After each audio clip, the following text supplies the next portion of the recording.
दूसरा revision. Revision दो type से हो सकता है। पैसिव रिवीजन नहीं करना है, एक बार आपने लेक्चर देख लिए, एक बार आपने बुक्स पढ़ ली, नोट्स पढ़ लिए, शॉर्ट नोट्स बना लिए, जो भी कर लिया, अब यदि आप उन्हीं नोट्स शॉर्ट नोट्स को रिवाइज कर रहे हो तो उसे मैं रिवीजन नहीं बोलता। तो आज से रिवीजन की डेफिनेशन चेंज कर लो कि अब मैं बताता हूं आपको, there is a very fine line between over confidence and confidence. मैं बताता हूं आपको। अब डर क्यों लगता है, ये सब कमिटमेंट में डर क्यों लगता है? डर दो चीजों के कारण लगता है। एक तो लगता है फेलियर का डर कि यार फेल हो गया तो, दूसरा लगता है ट्रोल्स या जज करने का डर। जैसे मैं आपके सामने आज बोल रहा हूं कि भाई मैं सबसे बड़ी कोचिंग को पीछे छोड़ दूंगा, मेरी टीम पीछे छोड़ देगी कुछ दिनों में, ये मैं बोल रहा हूं आपको। मुझे डर लगता है कि यार कल को कनेक्ट के साथ कुछ गलत हो गया तो लोग ट्रोल करेंगे, बट नहीं सोचना है, सोच आने के बाद में भी उस सोच को रिजेक्ट करना है। आप सोचो अपने आप को कि यार मैं तो आरएस बनूंगा, सीधी सी बात है। डर लगेगा आपको कि यार नहीं बना तो वो क्या सोचेगा, नहीं बने तो वो रिश्तेदार क्या सोचेंगे, वो मजाक उड़ाएंगे।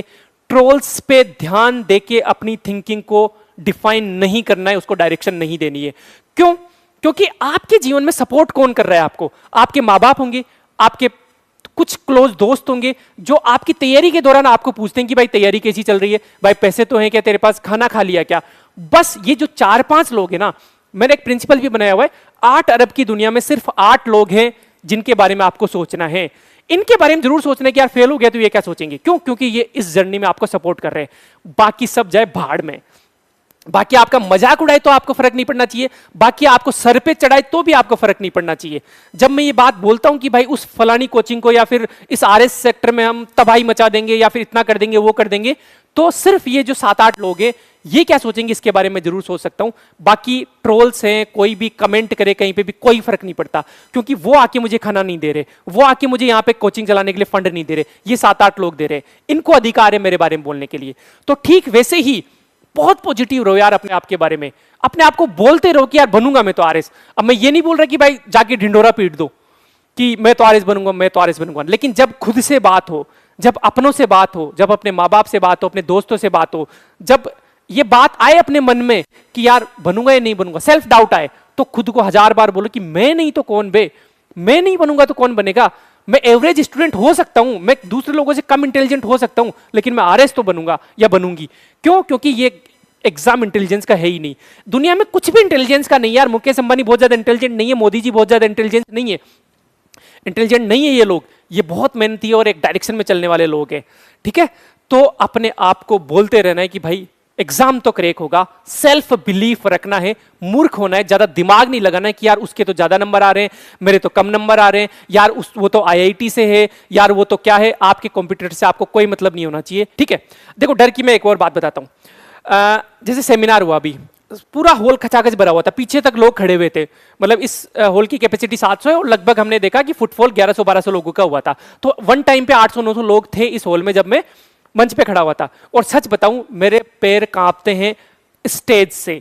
मैंने कभी स्टेज पे चढ़ा ही नहीं, क्योंकि यहां तक आईआईटी के बाद में और सिविल सर्विसेज की तैयारी करने तक भी मैं कभी पब्लिक स्पीकिंग में रहा नहीं। ये मेरा सेकंड चांस था जब मैं किसी स्टेज पे खड़ा होकर बोल रहा हूं। पिछली बार सेमिनार में मैं बोला था, लेकिन पोडियम के पीछे खड़ा होकर बोला था, और मुझे मतलब डर था पिछली बार भी। इस बार मैंने अगेन अपने आप को मूर्ख बनाया कि ज्यादा से ज्यादा क्या हो जाएगा यार, गलती हो जाएगी बोलने में, हो जाने दो। 800 लोग जज करेंगे, कर लेने दो यार। मैं तो 8000 लोगों के लिए, 80,000 लोगों के लिए बनाऊं। जिस दिन 80,000 लोग मेरे सामने होंगे यूट्यूब पे, उस दिन मेरे से गलती नहीं होनी चाहिए। उसके लिए मुझे एक्सपेरिमेंट करना ही पड़ेगा। और इस बार जानबूझ के, डर था फिर भी फ्री एंड वाला माइक लिया। मैं पोडियम के पीछे होके भी खड़ा होके बोल सकता था, लेकिन मैंने जानबूझ के फ्री एंड माइक लिया और घूम घूम के मैंने अपनी प्रेजेंटेशन दी, मैंने अपना भाषण दिया। डर पे काबू पाना ही पड़ेगा। लोग क्या सोच रहे हैं, सामने वाले यार आपको सुनने के लिए आए, सामने वाले जज कर रहे हैं तो फिर वो आपके है ही नहीं, और जो आपका नहीं है उससे क्या डरना, उससे क्या ही फर्क पड़ता है आपको, ठीक है। तो सेल्फ बिलीव बहुत इंपॉर्टेंट है। दूसरा डर होता है फेलियर का। फेलियर का डर होता है। अब देखो मैं आपको बताता हूं, इस दुनिया में जितने भी सक्सेसफुल लोग हुए ना, इसको पैराडॉक्स भी हम बोल सकते हैं, इस दुनिया में जितने भी सक्सेसफुल लोग हुए ना, वो सक्सेस से ज्यादा फेल हुए हैं, तब जाके वो सक्सेसफुल हुए। कैसी बात है भाई, मैं बताता हूं आपको। माइकल जॉर्डन है, वो बोलता है कि मैंने लगभग 9000 शॉट्स मिस किए तब जाके मैं चैंपियन बनाऊं। मतलब उसने कितने शॉट्स फेंके होंगे। अब आप शॉट्स फेंकना ही बंद कर दोगे तो फिर सीधी सी बात है आप फेलर रहोगे। भाई सदी का सबसे महान बास्केटबॉलर माना जाता है ना गांधी जी, सदी के महान विचारक माने जाते हैं, गांधी जी अपने आप को सबसे बड़ा फेलियर मानते थे। बताओ गांधी जी के जो प्रिंसिपल्स थे कहां फॉलो हुए? नॉन वायलेंस वाला कहां लोग फॉलो करते थे? चोरा चोरी कांड हुआ, बहुत अधिकतर जो आंदोलन थे वो तो वायलेंट थे। जब गांधी जी पार्टीशन नहीं कराना चाहते थे, पार्टीशन हुआ तो वहां भी गांधी जी फेल हुए। गांधी जी चलो पार्टीशन हो रहा है तो शांतिपूर्ण हो, लेकिन नोआखली में राइट्स हुए।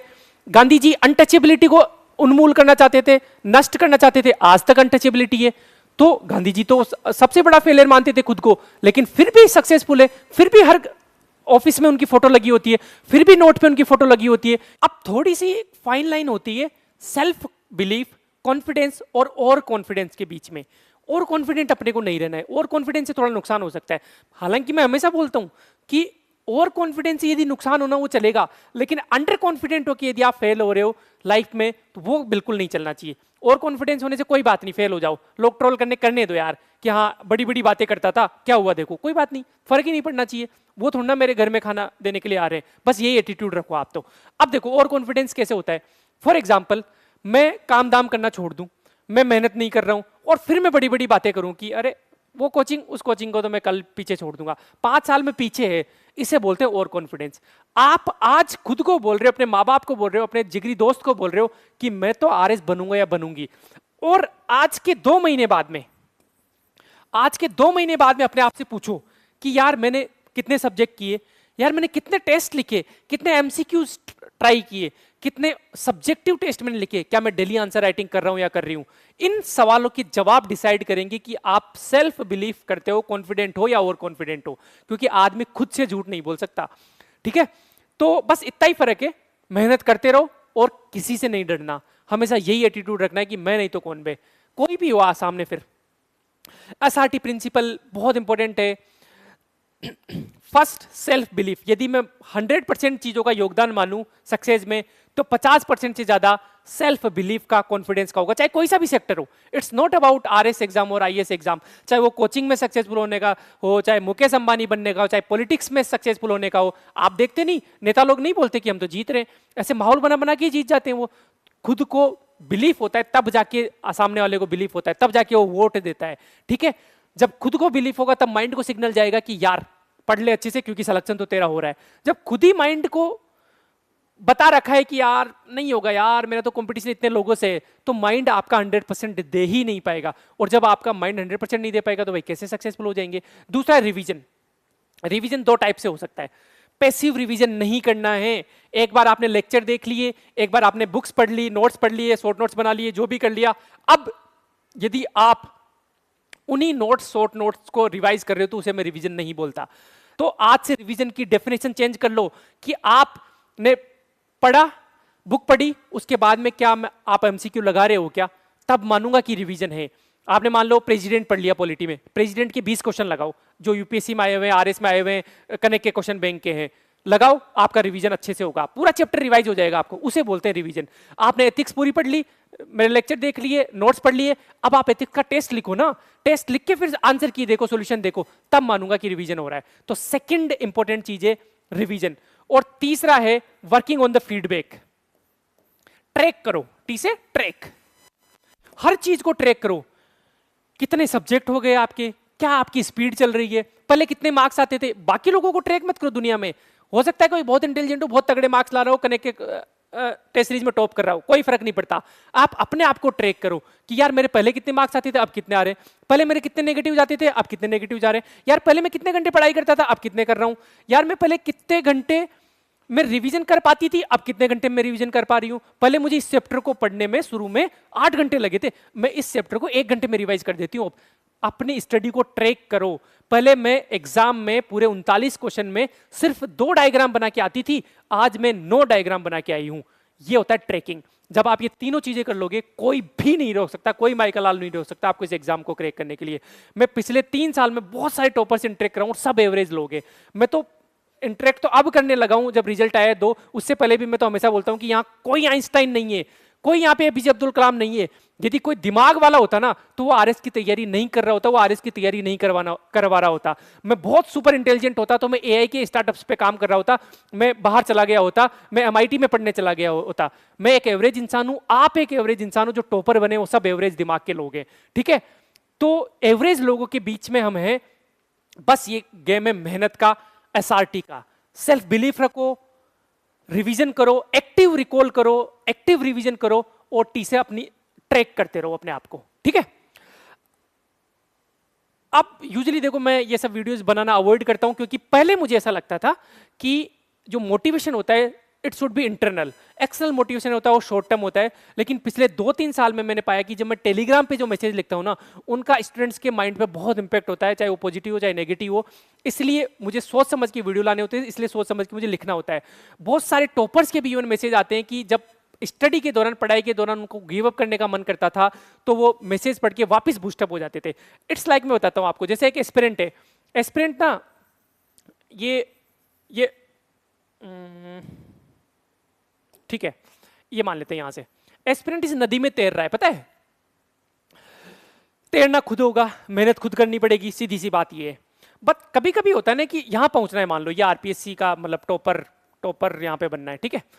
अब कभी कभी होता है ना यहाँ पे ऑब्स्टेकल्स होते हैं, ऑब्स्टेकल्स होते हैं, मेंटल पीस कभी कभी चली जाती है, कभी हेल्थ डाउन हो जाती है, कभी गर्लफ्रेंड या बॉयफ्रेंड ने धोखा दे दिया, कभी पेरेंट्स की हेल्थ थोड़ी डाउन हो गई, तो उनमें ये ऑब्स्टेकल्स होते हैं। इन ऑब्स्टेकल्स में जो माइंड है ना वो बहुत वल्नरेबल हो जाता है, एक एस्पिरेंट का माइंड। तो मेरे जैसे लोगों की इतनी सी जिम्मेदारी बनती है कि एक मैसेज के थ्रू, एक छोटे से वीडियो के थ्रू, ये जो ऑब्स्टेकल पे यहाँ पे तैरते तैरते, तैरने वाली फोटो बनाऊं क्या, ऐसे तैर रहा है तैरते क्या बना दिया मैंने, तैरते तैरते जो एस्पिरेंट यहां आके अटक गया ना, उसको थोड़ा सा पुश कर दो, इसको एक तरफ कर दो, थोड़ा सा पुश कर दो, बस इतना ही रोल होता है इन मैसेजेस का, इन वीडियोस का। बहुत सारे मैसेज आते हैं, जैसे रैंक 351 है, प्रणाम सर, गोट 351 इन दिस। ऐसे मैंने कनेक्ट से कोई ऑफिशियली कोर्स नहीं लिया है, but honestly the mental support you have give in your post और इन मैसेजेस इज इमेंसली हेल्पफुल। और ये आपके बूस्ट और मोटिवेशन ही मेन वजह है जिससे मैं यहाँ तक पहुंचा हूँ। बहुत बड़ी बात होती है कि मेरे किसी एक मैसेज से कोई इंसान इस एग्जाम को क्रैक कर पा रहा है। तो यूजुअली स्क्रीनशॉट ज़्यादा नहीं लगाता, नहीं डालता, क्योंकि वो नार्सिसिज्म और नार्सिसिज्म नहीं पसंद है कि भाई खुद की बड़ाई के मैसेज, मतलब मुझे तो ये प्रणाम सर भी मतलब थोड़ा सा अजीब लगता है जब मैं खुद बच्चा हूँ यार अभी, ठीक है। तो इसलिए मैं यूजुअली नहीं करता, लेकिन अगेन एस्पिरेंट्स की रिक्वायरमेंट है, तो अपन ये मोटिवेशन वाले पूरे अगले एक साल लगेगा आपको, पूरा 6 महीने तो ये हो गए और 5 महीने वो मान लो, 4-5 महीने वो मान लो, तो 11 महीने 12 महीने की जर्नी है मेंस तक। इवन इंटरव्यू में भी अपन साथ है। लेकिन आप कमेंट करो कि इस तरीके के वीडियो, इस तरीके के टेलीग्राम मैसेज में आपको टाइम पे करता रहूं या नहीं करूं, ताकि आप बूस्ट होते रहो। तो आपको पॉजिटिव एनर्जी मिलती है नहीं मिलती इन चीजों से। यदि आप पॉजिटिवली कमेंट करोगे तो मैं अपना टाइम निकाल के ये मैं हर 7 दिन में, हर 15 दिन में, हर महीने में एक दो बार लाता रहूंगा, अपने जो थॉट्स है वो आपसे शेयर करता रहूंगा। अल्टीमेटली सार ये है, बी ए फूल, मूर्ख बन जाओ, मूर्ख बन जाओ, अपने आप को मूर्ख करार दे दो कि मेरा तो एग्जाम निकल रहा है, लेकिन साथ में पढ़ाई भी करनी है उसके साथ में, है ना। ये मैं हमेशा हर अपने लेक्चर के बाद में बोलता हूँ। आज इसमें एक नई चीज ऐड हुई है, लगभग 2 साल से मैं लेक्चर में ये 4 चीजें ही रखता था, आज इसमें एक चीज ऐड हुई है, क्योंकि इसको मैं फॉलो करने की कोशिश कर रहा था कुछ दिनों से, सक्सेसफुली अभी फॉलो हो पाया मेरे से। Respect every human being, point of differences हो सकते हैं, मतभेद हो सकते हैं, लेकिन मनभेद नहीं होने चाहिए। इवन अभी बशीर बद्र साहब का एक शेर है ना कि भाई दुश्मनी भी करो तो ऐसी करो कि जब हम दोस्त बन जाएं तो नजरें मिलाने की गुंजाइश हो। तो रेस्पेक्ट नहीं खोनी है, गलतियां हम करते हैं लेकिन रेस्पेक्ट एक दूसरे की करते रहना है। हेल्दी खाना खाना है, कभी 7 दिन 15 दिन में एक चीट मील हो जाए तो हो जाए, बाकी हेल्दी खाना है, घर का खाना खाने की कोशिश करनी है। एक्सरसाइज करते रहना है, थोड़ा थोड़ा कुछ भी, सीढ़ियाँ चढ़ लो, जैसे मैं कभी भी कनेक्ट में ऊपर चढ़ता हूं तो मैं कभी भी लिफ्ट नहीं लेता, तो यही एक्सरसाइज हो गई एक। तो एक्टिव रहो, फैमिली मेंबर्स के टच में रहो। मम्मी से जैसे मेरी बहुत बार तो इतनी सी 15 सेकंड की बात होती है शाम को, कभी कभी लंबी भी चल जाती है, लेकिन 15 सेकंड की कि हेलो मम्मी हाँ ढोक बस, और क्या, मतलब ऐसे पूछ लेता हूँ कि सब्जी किसकी थी, कुछ भी बात करनी है तो मम्मी सब्जी बता देती कि आज इस चीज़ की सब्जी थी। इनसे टच में रहो, क्योंकि आप बाहर हो, आप पूरे दिन बिजी हो सकता है आप रिलेशनशिप में हो तो आप उनसे बातें कर लेते होंगे, लेकिन आपके मम्मी पापा, आपके जो घर में दादा दादी हैं, वो पूरे दिन आपके एक फ़ोन कॉल का इंतजार करते हैं। तो जबरदस्ती भी करना पड़ता है बहुत बार। मैं खुद का अपना बताता हूँ कि मुझे बहुत बार इच्छा नहीं होती मम्मी से बात करने की, लेकिन फिर भी जबरदस्ती में कॉल लगा देता हूँ, क्योंकि वो पूरा दिन इंतजार कर रहे हैं। ठीक है, बहुत बार ऐसा होता है ना कि यहाँ पे बहुत बिजी हैं या फिर थके हुए हैं या फिर मूड सही नहीं है, तो नहीं होती इच्छा, लेकिन वो आपका प्रिविलेज नहीं है, आपकी एक ड्यूटी है। ठीक है, तो ये बाकी दोस्तों के साथ चाय की थड़ी पे बैठते रहो, एक दिन सब मर जाएंगे, ठीक है। और ये वाली इंपॉर्टेंट बात है, आप किसी भी धर्म से हो, आप इवन नास्तिक भी हो, तो भी कुछ न कुछ अपनी लाइफ में एक ऐसी चीज पकड़ लो। जैसे मैं ट्राई कर रहा हूँ पिछले 6 महीने से कि नहाने के बाद में राम नाम लेता हूं मैं थोड़े थोड़े टाइम पे।